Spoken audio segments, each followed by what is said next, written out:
Ahlan, my name is Nadine ElAshkar. Salam, my name is Aika Dostiyarova.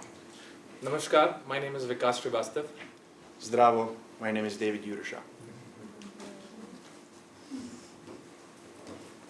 So, communicating in English as a second language is an everyday reality for at least a third of GSBers. Being a speaker, presenter, or a listener with a non-native speaker is always difficult. No matter how hard you try, practically always the glass is half empty.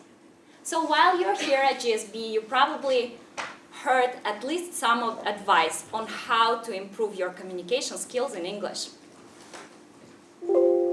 Our team today wants to approach the same goal. So we want to introduce you to some of the hacks on how to communicate more effective when you are a non-native speaker in English. But our approach will be slightly different. We don't want to teach you how to make your glass a little bit fuller. We want to make you see your glass already half full. In order to do that, we ran a survey and asked one question from non-native speakers. What do you find most challenging when communicating in English? And also, to see the other side of the story, we asked our American classmates, what do you love the most about communicating with folks whose English is not a first language? We got more than 250 responses. And some common themes emerged. Like, for example, finding number one, about a third of us feel that not knowing English idioms and sound bites make us feel less effective communicating in English. We also found that about a third of our American classmates who responded to this survey love teaching their idioms and sound bites. And by the way, they also love learning your idioms and sound bites. Finding number two. My comments and stories are irrelevant in classrooms, so I don't want to share them very often. About 10% of us felt that way. More than 20% of American classmates respondents loved hearing the stories we share in classrooms. Finding number three, my jokes are not funny in English. And you know what? Maybe that's true, but on the bright side, somebody still finds you funny. What are we trying to say here? In our class on anxiety management, Allison told that when you cannot change the fact, you can reprogram your brain from a place of fear and anxiety to a place of excitement. So, if you cannot change the fact, change your attitude. That's a hack number one. Aika, you really said something very important about attitude. But what about some of the actions that we need to take? That's a good point, Vikas. I'll tell you more about action. And these actions apply to both those who speak English as a first language and those who speak it as a second or a third or a fourth language.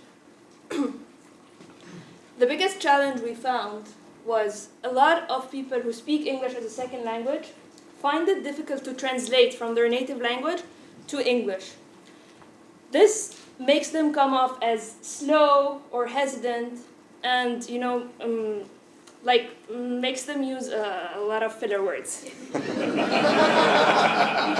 So, while I want to tell you about a hack to overcome this challenge, I'll let an expert tell you. President Obama. Let's listen to him talk. Tonight, more than 200 years after a former colony won the right to determine its own destiny, the task of perfecting our union moves forward.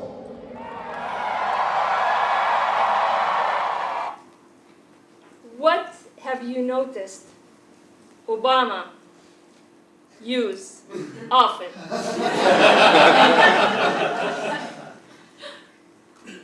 I hope you can say, yeah, Isa. Why do pauses work? Pauses are a great hack.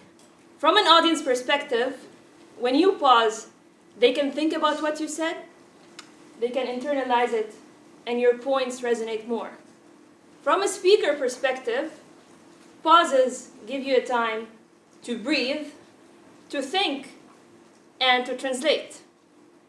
Pauses make you have much more effective points and also make your stories much more powerful and memorable.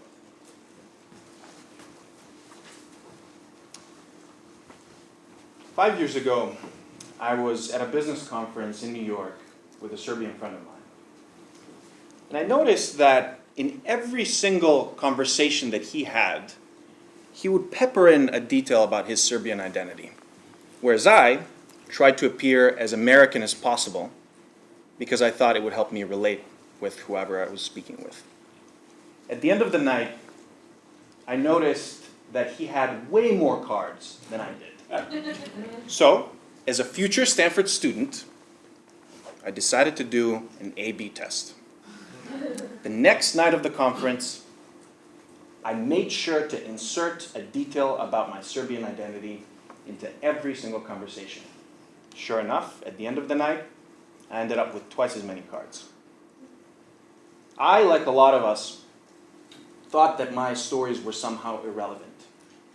As a result, I withheld them and opportunities to connect with others.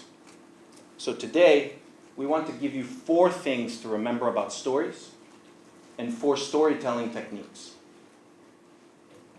1, regardless of culture, there are some universal truths about stories. First, we gravitate towards character-driven stories, regardless of the medium that we are telling those stories in. 2, in today's short attention span world, it's not enough to just capture the attention. You need to be able to hold it by inserting relevant and interesting detail throughout the whole story. 3, the most effective stories are ones in which we transport others into this world. And 4, we can really only hold 4 things at a time in our brain. So if you find yourself talking more than 30 seconds at a time, pause. If at this point your friends tell you that your stories are irrelevant, that's not because of your culture, that's because you're a bad storyteller. But don't worry, we've got you covered. Regardless of culture, good stories follow a structure. Let's say that one more time. Regardless of culture, good stories follow a structure. It rhymes, so it must be true. The first one, very common, is the hero's journey or the monomyth, where we start from the known, we follow the character into the unknown through a lot of difficulties, and we come back into the known with some learnings. If you've ever read or written a What Matters Most to You essay, that's the technique. The second is the mountain.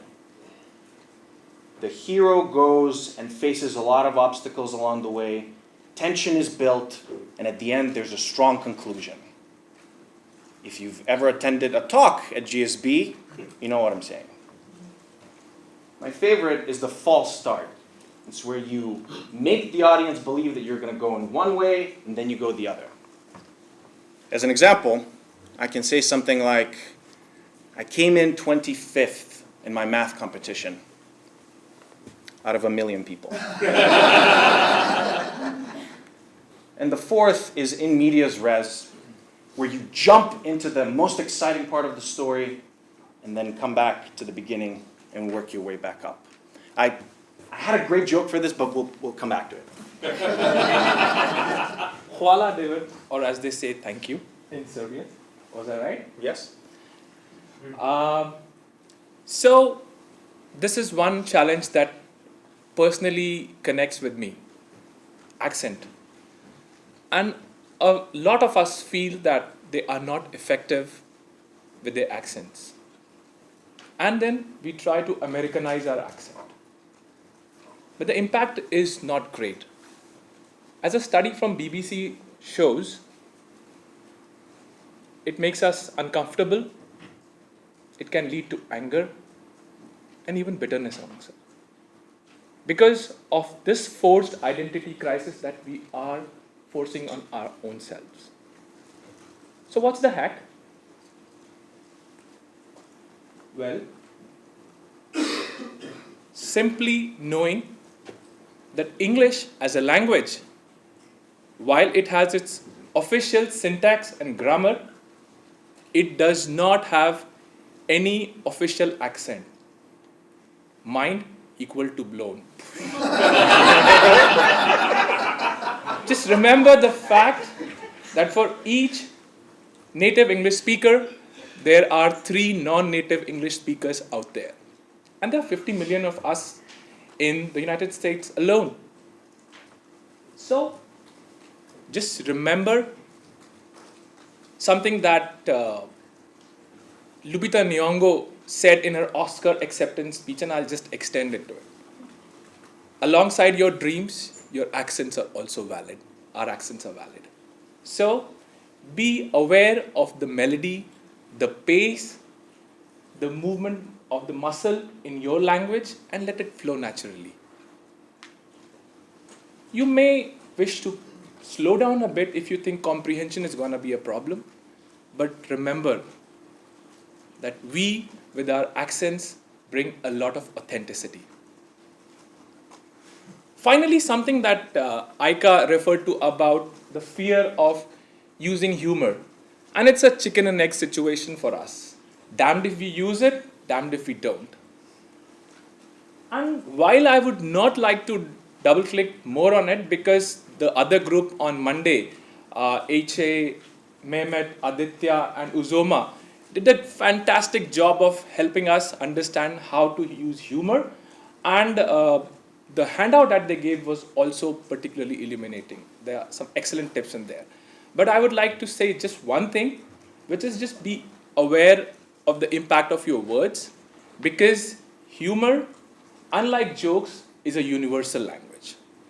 And if I were to summarize the hack of using humor, you could be like Dalai Lama. Be mindful when you use your humor, be less fearful. So go out and be humorous.